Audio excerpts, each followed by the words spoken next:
Welcome to Savvy Business, Life Unscripted, with your host, Christina Rivera, where our guests share their wisdom and valuable business tips, empowering our audience to expand their personal potential.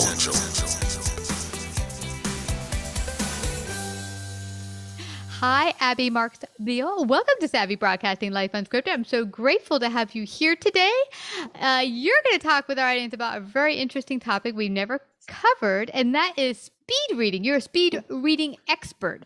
And I folks do not realize, as with speaking, how important reading is. If you want to run a successful business, you got to keep on top of your industry. And that requires keeping on top by reading what's going on with your competition. But you're going to help people get a handle on that, up their reading comprehension and skills so they can be on top of all that. Welcome to the show. Thank you. Thanks so much for having me. I'm so excited to share a few things. Oh my gosh. I'm so excited to have you here. Now, what brought you into the whole world of power speed reading and that type of thing? That is a wonderful question, because I am one of those people. When I went to college, I hated to read. Absolutely. I did not. I found it to be a very unsatisfying experience. I'd fall asleep frequently, didn't remember what I read. I'd reread things. And so it wasn't until after college that I ended up, because I had a degree, I could get this job that taught me how to teach kids in private schools how to you do speed reading and do study skills. And it was just like, basically it was a job that said, you know, if you're willing to travel, you have a degree, we'll train you. And I was like, that's it, I'll do it. And then I found out it was on reading. I was like, are you kidding? Really? No, I changed my mind. It really changed. But then I was like, no, I can still travel. It's all right. So it was just kind of one of those, turning points for me. Yeah. Yeah. And so I learned a lot of it from there. And then I went and got a master's degree. And obviously it's been a lot of time of learning and trying to add and change to what I do. So I've taught so many people how to do it. It's really so simple. It's not taught anywhere. It's not, I won't say anywhere, but very little. There's very few places where really efficient reading is taught. So I love that you went here. Some people who've listened to my show for many, many years, because we've been doing this quite a while.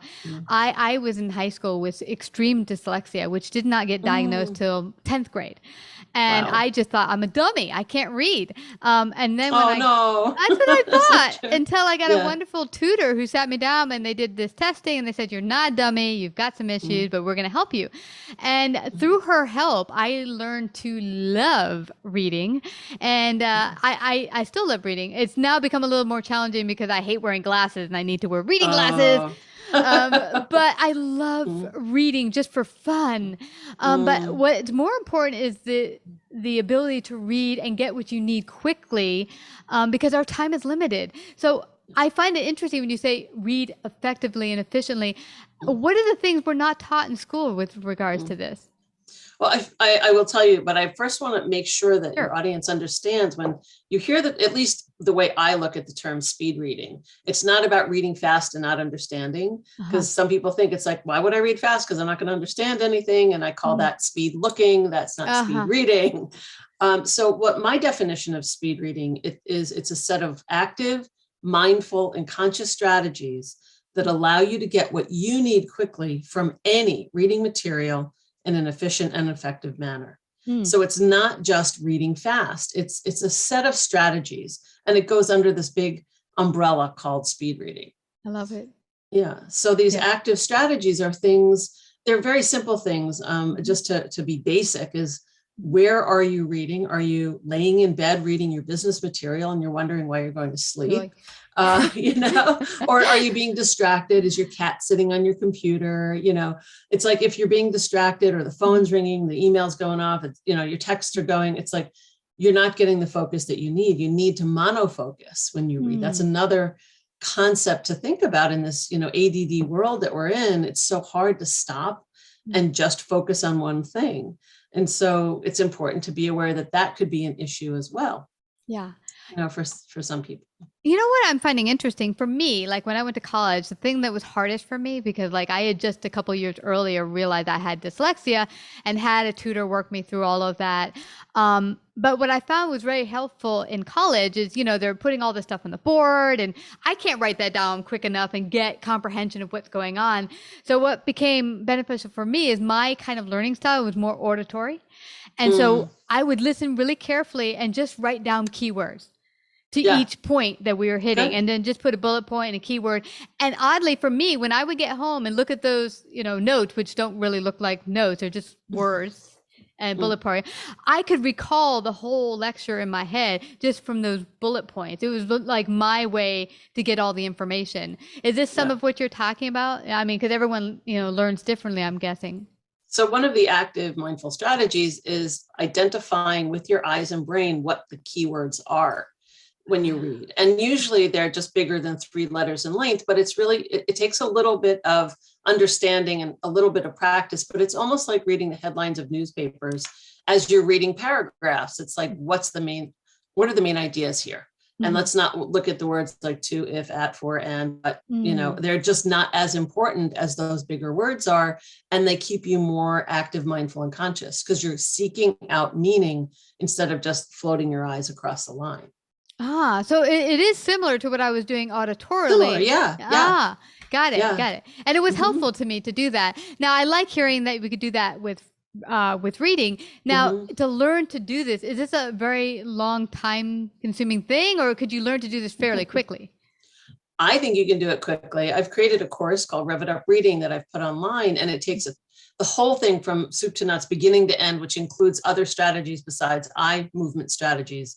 It takes a total of 5 hours. If you were just focusing on eye movement strategies, that's like the first 5 out of 9 modules that I have. So it would be maybe half that amount of time. So it's really about just focusing, making time, and being engaged in something like that. It's not like you take a pill and all of a sudden you do it. I know people would like that, but it doesn't work that way. But you have to focus and just say, I want to learn this stuff. So someone like you that's an auditory learner, right? So I know that there are people that go, I don't want to read something in order to learn how to read. So I even created an audio book with one of my books called 10 Days to Faster Reading, because I know some people just want to listen to know how to do it. And so I said, okay, so I invested in doing that because I do respect learning styles for sure. Yeah, that's great, because I mean, there's some people I hear that, okay, they're, as you said, ADD, and one guy's like, I need to move. So for him, when he's reading, he is on what do you call it? Treadmill while he's reading, and he gets it, he comprehends better. I don't think I could comprehend better if I'm like running. It's hard to visually see. I don't know. For some people they can, it has to be bigger print, I think, because if it's really small print, you can't focus on it. But I found it interesting because he is that kind of kinetic type person. He's like, I need to move in order to get stuff. So he's like, I'm on my treadmill. I'm also like, he's written several books. So he's like, I'm writing I'm like, how do you do that? I mean, but like you said, everyone learns differently. So I love that you have not only different, what do you call it? Educational understanding, the way people modes of modality, so they could pick this up both auditorily and written. Visually, yes. I was listening to the other one. So where can they get started to learn about this? And do you have courses that start continually, or is it just a course that's up there and they can take it anytime? Well, there is a course there that they can take anytime, but I also offer a free look. It's based right now, it's called the free course access. I think we're going to call it the free sneak peek, but basically it's one of the modules. And so it's a way for people to say, let me just look at this. Do I even like the way this course is set up? Do I want to, and it's got some good stuff in there. It has my favorite exercise called Discipline Your Eyes that really, it's kind of very eye-opening for people to go, oh, now I see what my eyes have been missing all these years, and now I can do something different. So it really does, it is instructional, it's not just a sales piece at all. And so people can do that, or then the course is available all the time. It's available for sale now. Now I'm wondering, Abby, with my issues, and it's gotten a lot better now, all the years of reading, and I've enjoyed it. For someone who might have a real difficulty like I did with dyslexia, and it's really weird because I know things, I understand things, I have comprehension, but seeing the words on paper to brain, it's like a mix-up. And so have you learned, someone with the severe dyslexia I had, could the course help them, you think? So when people say that to me, I say, well, I can't guarantee anything. However, there are people who have taken the course who have dyslexia unbeknownst to me. And then they report to me to say, you know what, I learned a lot from this course. I may not have gone as fast as other people, and because for them it wasn't speed, but they got the strategies that they need to pick up and understand and remember. And so that's what they got the most out of it. Yeah. And So if that's all you get, that's awesome. Because for me, that's a lot. a lot. I mean, it's Yeah, totally, a lot. because I was Yes. in, like I said, 10th grade when I finally got diagnosed, and God bless them for diagnosing me and getting this tutor, because can you imagine entering into the workforce and not being able to read? I mean, you can't function in modern society and do well for yourself if you can't read. It's an imperative skill. It's very important. And I will say, for nowadays, when people say, well, I listen to podcasts, I know that's cheating. I said, no, that's not cheating. You're still learning somehow. And if you're more of an auditory learner, or you enjoy the podcast, then listen to podcasts and call that your reading. Yeah. Because or Audible, get your books on I love Audible. Mm-hmm. And you can, if that's what your preference is, as long as you're learning, it doesn't matter how you do it. Just keep That's the yourself way I curious. Yeah. Yeah, And keep learning. curious. Right. Yeah. And keep learning, because it never ends. I find there's always new stuff to learn. You don't want to end. And, I've been doing more Audible, just because time sensitivity, as we're, have families and all this stuff going on. Sometimes that option allows you to get information when maybe sitting down for a longer period is not as possible. But Abby, I love that you're offering this for people, and maybe they're in high school right now, have a lot of work, and your skills could really help them get an up and up, and bringing that grade up, learning and comprehension, all that stuff. They can go to revitupreading.com, correct? That is correct. Yes. Thank you. Yeah. Mm-hmm. Well, I have to thank you again for coming to Savvy Broadcasting and sharing your great brilliance today. Thank you. Wow. Thank you. Appreciate it. You betcha. Like, subscribe, and share this episode.